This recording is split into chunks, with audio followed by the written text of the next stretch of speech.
ಆತ್ಮೀಯ ವಿದ್ಯಾರ್ಥಿಗಳೇ, ಎಲ್ಲರಿಗೂ ನಮಸ್ಕಾರ. ನಾವು ಕಳೆದ ತರಗತಿಯಿಂದ ಮ್ಯಾನೇಜ್ಮೆಂಟ್ ಕ್ಯಾರೆಕ್ಟರಿಸ್ಟಿಕ್ಸನ್ನು ಡಿಸ್ಕಸ್ ಮಾಡ್ತಾ ಇದ್ವಿ. ಸೊ ಇವತ್ತಿನ ದಿನ ತರಗತಿಯಲ್ಲೂ ಕೂಡ ನಾವು ಮತ್ತೊಂದು ಕ್ಯಾರೆಕ್ಟರಿಸ್ಟಿಕ್ಕನ್ನು ಡಿಸ್ಕಸ್ ಮಾಡೋಣ. ಅದು ಫಿಫ್ತ್ ಒನ್ನು ಯಾವುದಂದರೆ, ನಿರ್ವಹಣೆಯು ಒಂದು ಗುಂಪು ಚಟುವಟಿಕೆಯಾಗಿದೆ ಅಂತ. ಅಂದರೆ management is A group activity ಅಂತ ಹೇಳ್ತೀವಿ.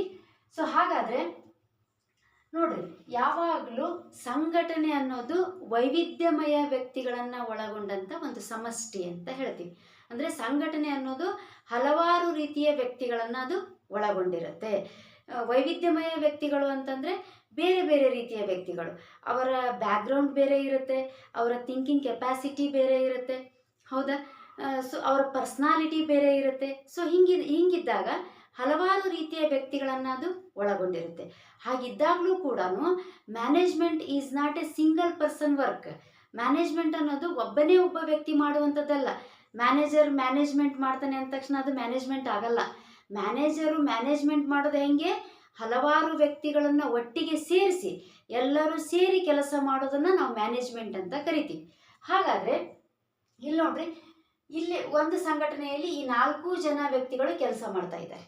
ಇಲ್ಲಿದಾರಲ್ಲ, ಈ 4 ಜನ ವ್ಯಕ್ತಿಗಳು ಕೆಲಸ ಮಾಡ್ತಾ ಇದ್ದಾರೆ. ಸೊ ಈ 3 ಜನ ವ್ಯಕ್ತಿಗಳು ದೇ ಆರ್ ಗುಡ್ ಫ್ರೆಂಡ್ಸ್. ಅವರ 3 ಜನ ಏನಾಗಿದ್ರು ಹೇಳ್ರಿ, ಒಳ್ಳೆ ಫ್ರೆಂಡ್ಸ್ ಆಗಿದ್ರು. ಸೊ ಅವ್ರು ಥಿಂಕ್ ಮಾಡಿದರು, ಸೊ ಲೆಟ್ಸ್ ಟು ಮ್ಯಾನೇಜ್ಮೆಂಟ್. ನಾವು ಯಾಕೆ ಎಲ್ಲರೂ ಸೇರಿ, ನಾವು 3 ಜನ ಸೇರಿ ಒಂದು ಮ್ಯಾನೇಜ್ಮೆಂಟನ್ನು ಮಾಡಬಾರ್ದು ಅಂತ ಥಿಂಕ್ ಮಾಡಿದರು. ಸೊ ಅದರಲ್ಲಿ ಇವ್ರನ್ನ ಬಿಟ್ಟು ಇಲ್ಲೊಬ್ಬ ಪರ್ಸನ್ ಇದ್ದಾನೆ, ಇದು ಫುಲ್ ಡಿಫ್ರೆಂಟ್. ಏನಂದರೆ, ಈ 3 ಜನ ವ್ಯಕ್ತಿಗಳ ಥಿಂಕಿಂಗು ಈ ವ್ಯಕ್ತಿಯ ಥಿಂಕಿಂಗು ಫುಲ್ ಅಪೋಸಿಟ್ ಇತ್ತು. ಹೆಂಗಂದರೆ, ಈ ವ್ಯಕ್ತಿಗೆ ಮ್ಯಾನೇಜ್ಮೆಂಟನ್ನು ಮಾಡಲಿಕ್ಕೆ ನಾನು ಇವ್ರ ಜೊತೆ ಸೇರಲ್ಲ, ನಾನು ಮ್ಯಾನೇಜ್ಮೆಂಟನ್ನು ನಾನು ಒಬ್ಬನೇ ಮಾಡ್ತೀನಿ. ಯಾಕಂದರೆ ಈತನಿಗೆ ಇಂಡಿವಿಜುವಲ್ ಕ್ರೆಡಿಟ್ ಭಾಳ ಇಷ್ಟ ಆಗ್ತಾ ಇತ್ತು. ಇಂಡಿವಿಜುವಲ್ ಕ್ರೆಡಿಟ್ ಇರಬೇಕು, ಅದಕ್ಕೆ ತನ್ನನ್ನು ಪ್ರಶಂಸೆ ಮಾಡಬೇಕು, ತಾನೊಬ್ಬನೇ ಕೆಲಸ ಮಾಡಬೇಕು, ಬೇರೆಯವ್ರ ಜೊತೆಗೆ ಇನ್ವಾಲ್ವ್ ಆಗಿ ಕೆಲಸ ಮಾಡೋದ್ರಲ್ಲಿ ಅಷ್ಟೊಂದು ಇಂಟ್ರೆಸ್ಟ್ ಇಲ್ಲ ಅನ್ನುವಂಥ ಮನೋಭಾವನೆ ಆ ಪರ್ಸನ್ಗಿತ್ತು. ಸೊ ಹಿಂಗಿದ್ದಾಗ can I do management alone ಅಂತ ಕ್ವಶನ್ ಮಾಡ್ದ. So is it possible? Answer is no. ಒಬ್ಬರೇ ಒಬ್ಬ ವ್ಯಕ್ತಿ ಮ್ಯಾನೇಜ್ಮೆಂಟನ್ನು ಮಾಡಲಿಕ್ಕೆ ಆಗಲ್ಲ, ಸಾಧ್ಯ ಇಲ್ಲ. ಹಾಗಾದರೆ ನಾನು ಒಬ್ಬನೇ ಮ್ಯಾನೇಜ್ಮೆಂಟನ್ನು ಮಾಡ್ತೀನಿ ಅಂದ ತಕ್ಷಣವೇ ಈ 3 ಜನ ಏನು ಮಾಡಿದ್ರಿ, ನಗಕ್ಕೆ ಶುರು ಮಾಡಿದರು. ಈ 3 ಜನ ನಗಕ್ಕೆ ಶುರು ಮಾಡಿದರು. ಯಾಕಂದರೆ ಇವರಿಗೆ ಗೊತ್ತಿತ್ತು ಮ್ಯಾನೇಜ್ಮೆಂಟ್ ಅನ್ನೋದ್ರ ಬಗ್ಗೆ ಈ ವ್ಯಕ್ತಿಗೆ ಐಡಿಯಾನೇ ಇಲ್ಲ. ಈ doesn't have any kind of idea regarding the management. ಯಾಕಂದರೆ ಮ್ಯಾನೇಜ್ಮೆಂಟನ್ನು ಒಬ್ಬನೇ ಒಬ್ಬ ವ್ಯಕ್ತಿ ಮಾಡೋಕ್ಕೆ ಬರಲ್ಲ. ಪ್ಲ್ಯಾನಿಂಗು ಒಬ್ಬನೇ ಒಬ್ಬ ವ್ಯಕ್ತಿ ಪ್ಲ್ಯಾನಿಂಗ್ ಮಾಡ್ಬೋದು, ಇಲ್ಲ ಅಂತ ಹೇಳಲ್ಲ, ಪ್ಲ್ಯಾನಿಂಗ್ ಮಾಡ್ಬೋದು. ಹಾಗೆ ಆರ್ಗನೈಸಿಂಗ್ ಮಾಡೋಕ್ಕಾಗತ್ತಾ? ಹೋಗ್ಲಿ, ಎಲ್ಲ ವಿಷಯದಲ್ಲೂ ಟ್ಯಾಲೆಂಟೆಡ್ ಇದ್ದಾರೆ ಅಂತಂದರೆ ಆರ್ಗನೈಸಿಂಗ್ ಮಾಡಿದ ತಕ್ಷಣವೇ ಸ್ಟಾಫಿಂಗ್ ಮಾಡೋಕ್ಕಾಗತ್ತಾ?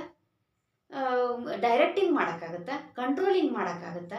ಹಾಗಾಗಿ ಯಾವುದೇ ಒಬ್ಬ ಪರ್ಸನ್ನು ಏನಾದರೂ ಒಂದು ಡಿಸಿಷನನ್ನು ತಗೊಂಡಾಗ, ಏನಾದರೂ ಒಂದು ಮನಸ್ಸಲ್ಲಿ ನಾವು ಥಿಂಕ್ ಮಾಡಿದಾಗ, ನಾವೊಂದು ಪ್ಲ್ಯಾನ್ ಮಾಡಿದಾಗ ಆ ಪ್ಲ್ಯಾನ್ನ ಎಕ್ಸಿಕ್ಯೂಷನ್ ಮಾಡಬೇಕಾಯ್ತಂದರೆ ಆರ್ಗನೈಸೇಷನಲ್ಲಿರುವಂಥ ಉಳಿದ ವ್ಯಕ್ತಿಗಳ ಕೋಆಪ್ರೇಷನ್ ಅಗತ್ಯ ಇರುತ್ತೆ. ಬೇರೆ ವ್ಯಕ್ತಿಗಳೇನಿದಾರಲ್ಲ ಅವರೆಲ್ಲರ ಸಹಕಾರ ಕೂಡ ಬೇಕಾಗಿರುತ್ತೆ. ಯಾಕಂದರೆ ಒಬ್ಬನೇ ಒಬ್ಬ ವ್ಯಕ್ತಿ ಕೆಲಸ ಮಾಡಲ್ಲ, ಹಲವಾರು ವ್ಯಕ್ತಿಗಳು ಸೇರಿ ಅಲ್ಲಿ ಕೆಲಸ ಮಾಡ್ತಾ ಇರ್ತಾರೆ.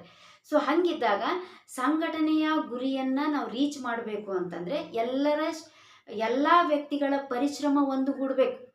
ಹಾಗಾಗಿ ಸಂಘಟನೆ ಅನ್ನೋದು ಕೇವಲ ಒಬ್ಬ ವ್ಯಕ್ತಿಯನ್ನು ಒಳಗೊಂಡಂಥದ್ದಲ್ಲ, ಹಲವಾರು ರೀತಿಯ ವ್ಯಕ್ತಿಗಳನ್ನು ಅದು ಒಳಗೊಂಡಂಥದ್ದಾಗಿರುತ್ತೆ. ಹಾಗಾಗಿ ಹಲವಾರು ರೀತಿಯ ವ್ಯಕ್ತಿಗಳು ಬೇರೆ ಬೇರೆಯ ಉದ್ದೇಶದಿಂದನೇ ಅವ್ರು ಬಂದಿರ್ಬೋದು.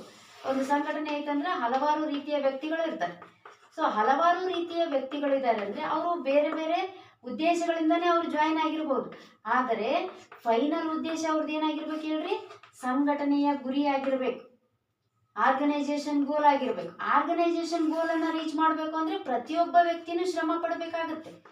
ಸೊ ಪ್ರತಿಯೊಬ್ಬ ವ್ಯಕ್ತಿನೂ ಶ್ರಮವನ್ನು ಸೇರಿಸಿ ನಾವು ಕೊನೆಯದಾಗಿ ಆರ್ಗನೈಸೇಷನ್ ಗೋಲನ್ನು ರೀಚ್ ಮಾಡಬೇಕಾಗತ್ತೆ. ಸೊ ಹಾಗಾಗಿ ಮ್ಯಾನೇಜ್ಮೆಂಟ್ ಅನ್ನೋದು ಒಬ್ಬನೇ ಒಬ್ಬ ವ್ಯಕ್ತಿ ಮಾಡಲಿಕ್ಕೆ ಬರಲ್ಲ. ಮ್ಯಾನೇಜ್ಮೆಂಟ್ ಅನ್ನೋದು ಇದು ಒಂದು ತಂಡ ಕಾರ್ಯ, ಅಂದರೆ ಟೀಮ್ ವರ್ಕ್ ಅಂತ ನಾವು ಹೇಳ್ತೀವಿ. ಸೊ ಹಾಗಿದ್ದಾಗ ಇಲ್ಲಿ ನೋಡ್ರಿ, ಈ 3 ಜನ ಪರ್ಸನ್ ಇದ್ದಾರೆ ಅಂತಂದರೆ ಈ 3 ಜನ ಪರ್ಸನ್ ಒಬ್ಬೊಬ್ಬರು ಒಂದೊಂದರಲ್ಲಿ ಎಕ್ಸ್ಪರ್ಟ್ ಇರ್ಬೋದು. ಫಾರ್ ಎಕ್ಸಾಂಪಲ್ ಇವರು ಮಾರ್ಕೆಟಿಂಗ್ ವಿಭಾಗದವರಾಗಿರ್ಬೋದು, ಇವರು ಪ್ರೊಡಕ್ಷನ್ ಡಿಪಾರ್ಟ್ಮೆಂಟವರಾಗಿರ್ಬೋದು, ಇವರು ಸೇಲ್ಸ್ ಡಿಪಾರ್ಟ್ಮೆಂಟ್ನವರಾಗಿರ್ಬೋದು. ಹಾಗಾದರೆ ಒಂದು ಪ್ಲ್ಯಾನ್ ಮಾಡ್ತಾ ಇದ್ದೀವಿ ಅಂದಾಗ ಎಲ್ಲ ವಿಭಾಗಗಳನ್ನು ನಾವು ಕನ್ಸರ್ನ್ ಮಾಡಬೇಕಾಗುತ್ತೆ. ಪ್ರೊಡಕ್ಷನ್ ಡಿಪಾರ್ಟ್ಮೆಂಟ್ ಅಂದರೆ ಉತ್ಪಾದನಾ ವಿಭಾಗ, ಆಮೇಲೆ ಮಾರಾಟ ವಿಭಾಗ, ಆಮೇಲೆ ಮಾರ್ಕೆಟಿಂಗ್ ವಿಭಾಗ. ಸೊ ಹೀಗೆ ವಿಭಾಗಗಳಿದ್ದಾವೆ ಅಂತಂದಾಗ ಈ ಪರ್ಸನ್ನು ಈ ವಿಭಾಗದಲ್ಲಿ ಏನೇನು ರಿಕ್ವೈರ್ಮೆಂಟ್ಸ್ ಇದೆ ಅದನ್ನು ಹೇಳ್ತಾನೆ. ಈ ಪರ್ಸನ್ನು ಈ ವಿಭಾಗದಲ್ಲಿ ಏನೇನು ರಿಕ್ವೈರ್ಮೆಂಟ್ಸ್ ಇದೆ, ಈ ಪರ್ಸನ್ ಈ ವಿಭಾಗದಲ್ಲಿ ಏನೇನು ರಿಕ್ವೈರ್ಮೆಂಟ್ಸ್ ಇದೆ, ಎಲ್ಲ ರಿಕ್ವೈರ್ಮೆಂಟ್ಗಳನ್ನು ಹೇಳಿದಾಗ ಅವರವರ ಡಿಪಾರ್ಟ್ಮೆಂಟಿನ ಅಗತ್ಯತೆಗಳು ಏನಿದಾವೆ ಅಂತ ಹೇಳಿದಾಗ ಮಾತ್ರ ಆ ಅಗತ್ಯತೆಗಳನ್ನು ಒಂದುಗೂಡಿಸಿನೇ ನಾವು ಫೈನಲಿ ಪ್ಲ್ಯಾನ್ ಮಾಡೋಕ್ಕಾಗುತ್ತೆ. ಇಲ್ಲಾಂದರೆ ಪ್ಲ್ಯಾನ್ ಮಾಡೋಕ್ಕಾಗಲ್ಲ. ಸೊ ಹಾಗಾಗಿ ಯಾವುದೇ ಒಂದು ಡಿಸಿಷನನ್ನು ಒಬ್ಬ ಮ್ಯಾನೇಜರ್ ತಗೊಂಡಾಗ ಆ ಡಿಸಿಷನ್ನಿಗೆ ಒಮ್ಮತ ಅಭಿಪ್ರಾಯಗಳು ಬೇಕಾಗುತ್ತೆ. ಪ್ರತಿಯೊಬ್ಬ ವ್ಯಕ್ತಿಯು ತಮ್ಮ ತಮ್ಮ ಅಭಿಪ್ರಾಯಗಳನ್ನು ವ್ಯಕ್ತಪಡಿಸಬೇಕಾಗತ್ತೆ. ಸೊ ಆ ಪ್ಲ್ಯಾನು ಎಕ್ಸಿಕ್ಯೂಟ್ ಆಗಬೇಕು. ಆ ವಿಚಾರ ಏನು ಕಾರ್ಯರೂಪಕ್ಕೆ ಬರಬೇಕು ಅಂತಂದರೆ ಪ್ರತಿಯೊಬ್ಬ ವ್ಯಕ್ತಿಯ ಒಪ್ಪಿಗೆ ಬೇಕಾಗತ್ತೆ. ಸೊ ಅಲ್ಲಿ ಕೋಆಪ್ರೇಷನ್ ಬೇಕಾಗತ್ತೆ. ಒಬ್ಬ ವ್ಯಕ್ತಿ ಮಾಡೋಕ್ಕಾಗಲ್ಲ. ಈಗ ಸ್ಟಾಫಿಂಗ್ ಅಂತ ಬಂದಾಗ ಅಂದರೆ ಸಿಬ್ಬಂದಿ ನಿರ್ವಹಣೆ ಅಂತ ಬಂದಾಗ ಎಲ್ಲ ಸಿಬ್ಬಂದಿಗಳ ಅಭಿಪ್ರಾಯಗಳನ್ನು ನಾವು ಕಲೆಕ್ಟ್ ಮಾಡಬೇಕಾಗತ್ತೆ. ಎಲ್ಲ ಸಿಬ್ಬಂದಿಗಳ ಮನವನ್ನು ನಾವು ಒಲಿಸಬೇಕಾಗತ್ತೆ. ಎಲ್ಲ ಸಿಬ್ಬಂದಿಗಳ ಮನ ಪರಿವರ್ತನೆಯನ್ನು ಮಾಡಬೇಕಾಗತ್ತೆ. ಅವರು ಇಂಡಿವಿಜುವಲ್ ಗೋಲ್ ಜೊತೆಗೆ ಆರ್ಗನೈಸೇಷನ್ ಗೋಲ್ ಕೂಡ ತುಂಬ ಇಂಪಾರ್ಟೆಂಟು. ಸೊ ಆರ್ಗನೈಸೇಷನ್ ಗೋಲನ್ನು ರೀಚ್ ಮಾಡಿದ್ರೆ ನಾವು ನಮ್ಮ ಇಂಡಿವಿಜುವಲ್ ಗೋಲನ್ನು ಫುಲ್ಫಿಲ್ ಮಾಡ್ಕೊಳ್ಬಹುದು ಅಂತ ನಾವು ಮನವರಿಕೆ ಮಾಡಬೇಕಾಗತ್ತೆ. ಸೊ ಎಲ್ಲರನ್ನೂ ಒಟ್ಟಾಗಿ ಕರ್ಕೊಂಡೇ ನಾವು ಹೋಗಿ ಏನು ಮಾಡಬೇಕಾಗತ್ತೆ, ಮ್ಯಾನೇಜ್ಮೆಂಟ್ ಮಾಡಬೇಕಾಗತ್ತೆ. ಸೊ ಹಾಗಾಗಿ ಫಸ್ಟ್ ಕ್ಲಾಸಲ್ಲಿ ನಾವು ಮ್ಯಾನೇಜ್ಮೆಂಟ್ ಅನ್ನೋದು ಒಂದು ಆ್ಯಕ್ಟಿವಿಟಿ ಅಂತ ತಿಳ್ಕೊಂಡಿದ್ವಿ. ಆಮೇಲೆ ನೆಕ್ಸ್ಟು ಮ್ಯಾನೇಜ್ಮೆಂಟ್ ಹಲವಾರು ರೀತಿಯ ಚಟುವಟಿಕೆಗಳನ್ನು it involves so many activities ಅಂತ ತಿಳ್ಕೊಂಡಿವಿ. ಸೊ ಈಗ ಫೈನಲಿ ಮ್ಯಾನೇಜ್ಮೆಂಟ್ ಅನ್ನೋದು ಒಂದು ಗುಂಪು ಚಟುವಟಿಕೆ. ಒಬ್ಬ ವ್ಯಕ್ತಿ ಎಲ್ಲ ಕೆಲಸಗಳನ್ನು ಮಾಡಲಿಕ್ಕೆ ಸಾಧ್ಯ ಇಲ್ಲ. ಸೊ ಸಂಘಟನೆಯಲ್ಲಿರುವಂಥ ಎಲ್ಲ ವ್ಯಕ್ತಿಗಳು ಅದಕ್ಕೆ ಕೈ ಜೋಡಿಸ್ಬೇಕಾಗತ್ತೆ. ಯಾವುದೇ ಒಬ್ಬ ಪರ್ಸನ್ ಅಂದರೆ ಒಬ್ಬ ಮ್ಯಾನೇಜರು ತಾನು ಡಿಸಿಷನ್ಗಳನ್ನು ಪ್ರತಿನಿತ್ಯ ನೂರಾರು ನಿರ್ಧಾರಗಳನ್ನು ಕೈಗೊಳ್ಳಬೇಕಾಗತ್ತೆ. ಆ ಎಲ್ಲ ನಿರ್ಧಾರಗಳಿಗೂ ಆತನ ಜೊತೆಗೆ ಸಂಘಟನೆ ಯಾವಾಗಲೂ ಸಹಕಾರವನ್ನು ಕೊಡಬೇಕು. ಹಂಗಿದ್ದಾಗ ಮಾತ್ರ ಮ್ಯಾನೇಜ್ಮೆಂಟು ಪರಿಪೂರ್ಣ ಆಗತ್ತೆ. ಸೊ ಹಾಗಾಗಿ ಫೈನಲಿ ನಾವೇನು ಹೇಳೋದಂದರೆ ನಿರ್ವಹಣೆಯು ಒಂದು ಗುಂಪು ಚಟುವಟಿಕೆಯಾಗಿದೆ. Management is always group activity, it is not A single person activity ಅಂತ ಹೇಳ್ತೀವಿ. ಸೊ ಐ ಹೋಪ್ ಇವತ್ತಿನ ದಿನ ಕ್ಲಾಸಲ್ಲಿ ಈ ಕ್ಯಾರೆಕ್ಟರಿಸ್ಟಿಕ್ಸ್ ನಿಮ್ಗೆ ಅರ್ಥ ಆಗಿದೆ ಅಂತ ನಾನು ಅಂದ್ಕೊಂಡಿದ್ದೀನಿ. ನೆಕ್ಸ್ಟ್ ಮತ್ತೆ ಒಂದು ಕ್ಯಾರೆಕ್ಟರಿಸ್ಟಿಕ್ಸ್ನೊಂದಿಗೆ ನಾನು ಮತ್ತೊಂದು ಕ್ಲಾಸನ್ನು ಹೇಳ್ತೀನಿ. ನಮಸ್ಕಾರ.